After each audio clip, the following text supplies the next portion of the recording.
Momen mesra Rizky Irmansyah ajudan Prabowo elus kepala Nikita Mirzani di RS. Tengah heboh di media sosial momen mesra Nikita Mirzani diduga bersama ajudan Prabowo Subianto, Rizky Irmansyah. Sebagai informasi, belakangan ini, ajudan Prabowo Subianto, Rizky Irmansyah tengah jadi sorotan. Bukan hanya karena parasnya yang tampan, namun terkait kisah asmaranya. Rizky Irmansyah heboh dikabarkan sebagai pacar baru Nikita Mirzani. Isu ini mencuat setelah munculnya beberapa potret mesra keduanya di berbagai kesempatan. Seperti baru-baru ini momen Rizky Irmansyah kepergok menemani Nikita Mirzani disorot. Dalam video yang diunggah Instagram @rumpi_gosip, Jumat, tanggal 23 Februari tahun 2024, memperlihatkan kondisi Nikita Mirzani tengah terbaring di ranjang rumah sakit.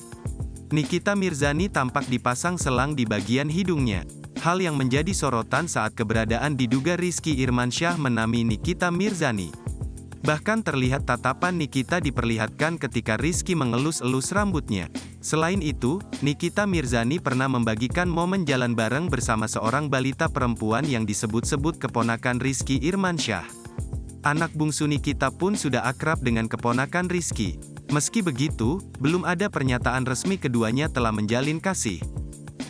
Download Tribun X sekarang, menghadirkan lokal menjadi Indonesia.